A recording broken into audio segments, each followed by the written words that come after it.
Memang luar biasa beratnya dan susahnya untuk menjaga lisan. Kita lebih merasa enak berbicara daripada memilih diam. Kita lebih menghabiskan waktu ngobrol daripada diisi dengan zikir.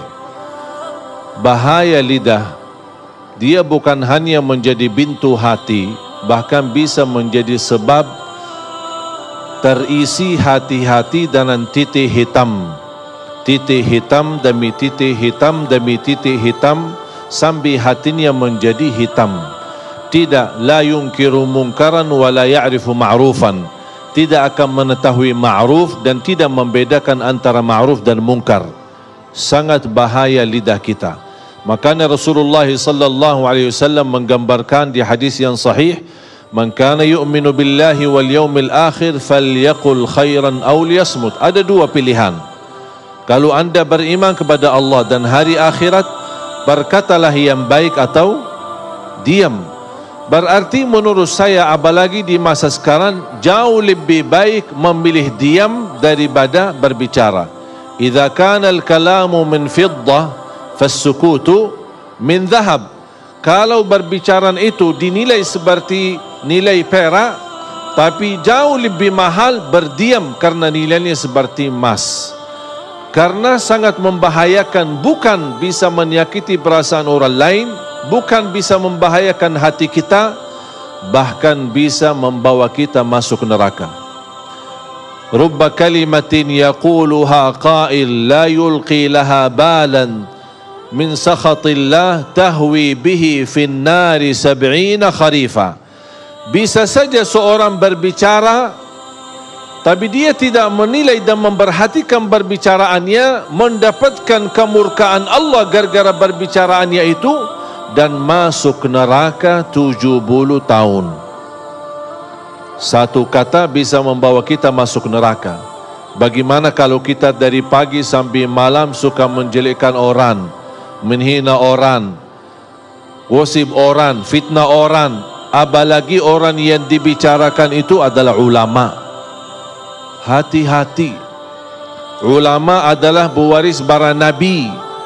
Kalau ada ulama yang bersalah, kita punya sikap dan kewajiban menutupi kesalahannya. Kalau tidak bisa membela, paling tidak menutupi aibnya. Ini ulama, kalau sudah rusak nama baik mereka, na'udzubillah, jangan kita terlibat merusakkan nama-nama baik mereka. Mengapa kita berusaha menutupi aib orang lain? Supaya kita ditutupi aib kita oleh Allah subhanahu wa ta'ala.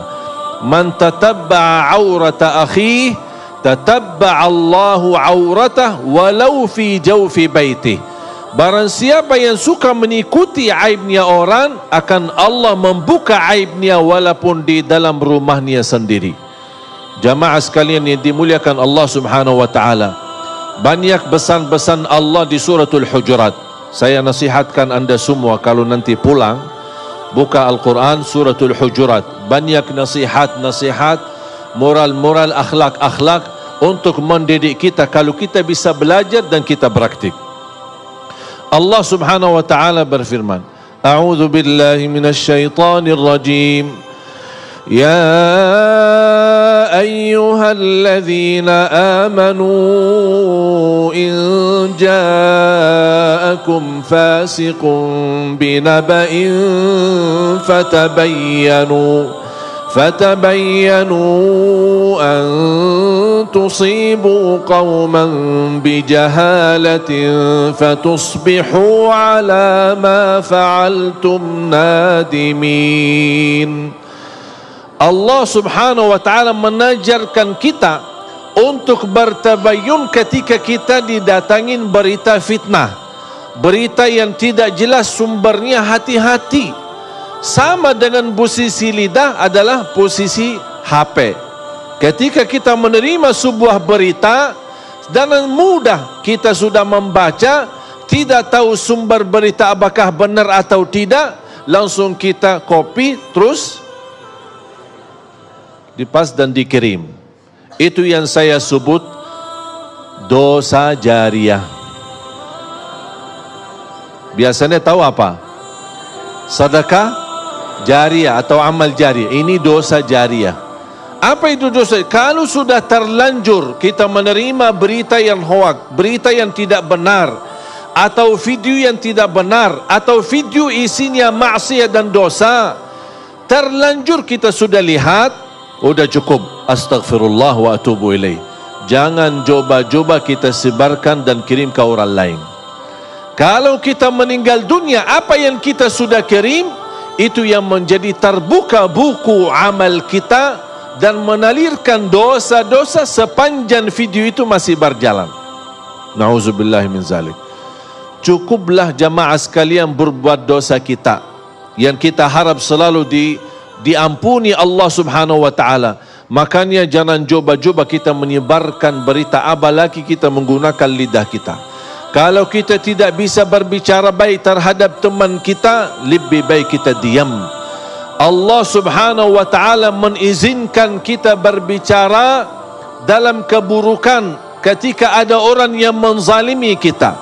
Contoh, kalau ada orang menzalimi kita dan persoalan kita sudah masuk sebagai kasus sampai ke mahkamah, di sidang, dipanggil, pasti ditanya dalam kasusnya terhadap si orang yang menzalimi, ambil harta kita, ambil hak kita, atau menzalimi kita. Pasti ditanya oleh hakim, bagaimana posisinya? Apakah saya boleh enggak bicara keburukan orang tersebut? Karena dia di dalam posisi menzalimi saya. Atau saya diam ketika ditanya oleh hakim, oh maaf pak, saya enggak berani ngomong karena saya takut dosa. Terus gimana mau diselesaikan masalahnya di mahkamah, di depan hakim? Allah di hal ini mengizinkan. La yuhibbullahu al-jahra bis-su'i minal qawli illa man zulim. Allah tidak suka orang-orang yang berbicara buruk terhadap orang lain, kecuali orang-orang yang pernah dizalimi. Kalau ada orang menzalimi kita, orang-orang menyakiti kita, kita berhak membela, kita berhak berbicara, tapi tidak boleh berlebihan. Artinya ketika kita ingin membalas, ingin menyampaikan, ingin menolong hajat-hajat kita kepada hakim atau kepada orang-orang yang bisa membantu kita, tidak boleh menjadi di posisi dizalimi, menjadi orang yang menzalimi. Makanya kata ulama, lebih baik kita tidur dalam keadaan dizalimi daripada tidur dalam keadaan menzalimi. Lebih baik kita dihina, kita dicaci maki, kita difitnah, tapi saya berusaha menjaga lidah. Termasuk amal kebaikan, bukan hanya membawa keburukan, kebaikan-kebaikan, amalan-amalan salih yang kita lakukan, gara-gara lidah bisa menjadi hanus amal kebaikan kita, bisa sia-sia amal-amal kebaikan kita. Kalau Allah sudah menganugerahkan kita beramal salih dan tidak ada yang tahu, jangan menjadi kebiasaan suka mencerita kebaikanmu saat anda melakukan kebaikan itu sendiri. Contoh, suka tahajud, langsung jawab suka. Besok pagi kita ketemu teman pas di kerja, teman kita melihat, aduh, kita ngantuk. Kenapa? Saya tadi malam capek, sepanjang malam salat malam. Kenapa cerita? Kalau sudah melakukan kebaikan, apalagi di saat tidak ada yang tahu, tidak usah kita ungkapkan. Sebagaimana kita tidak berani mengungkapkan dosa kita, ada enggak yang biasa bisa ketika malam hari dia berdosa, besok pagi dia ketemu teman, aku semalam dosa. Berani enggak? Kenapa? Malu kan? Sama. Kalau Allah sudah menganugerahkan kita bisa beramal salih sembunyi, jangan dibukakan. Tapi kalau ada orang tahu kebaikan kita, tapi bukan kita yang cerita, itu tidak masalah. Itu tidak mengganggu, tidak menurani pahala kita. Walaupun orang puji kebaikan kita, kita tidak pernah punya keimpian orang memuji kebaikan kita. Tapi seandainya kalau ada yang memuji kebaikan kita, itu bukan sesuatu yang kita harapkan, tapi ini sebuah anugerah dari Allah. Sebagaimana bersabda Rasulullah, tilka ajilu busyral mu'min. Inilah berita gembira yang Allah anugerahkan dari lidah-lidah hamba-hambanya yang memuji orang-orang salih. Faham? Jamaah sekalian dimuliakan Allah Subhanahu wa taala. Allah melarang kita untuk berbicara sebelum kita memfikirkan. Bahkan ini nasihat dan wasiat Rasulullah. Bahkan itu wasiat Sayyidina Ali bin Abi Talib radhiyallahu an, "Fakkir fima taqul, fa in kana khairan faqul wa illa faskut." Berfikirlah sebelum berbicara. Kalau itu baik, lanjutkan. Kalau tidak baik, lebih baik diam. Sebagaimana bahaya lidah, bisa satu keburukan yang kita ucapkan membawa kita masuk neraka 70 tahun. Tapi alhamdulillah sebaliknya, Allah memberikan dengan lidah yang ringan untuk bisa berzikir, amalan ibadah yang paling ringan, tapi di sisi Allah pahalanya paling besar. Amalan zikir hanya tugas lidah, gerakan lidah, tidak perlu wudu, tidak harus menghadapi kiblat, berdiri, duduk atau berbaring, dimanapun kita berada, biarpun ibu-ibu lagi halangan, masih bisa gunakan lidahnya untuk berzikir kepada Allah. Amalan ringan, mudah dibaca, mudah diingat, mudah dihafal, mudah diucapkan, tapi pahalanya sangat besar.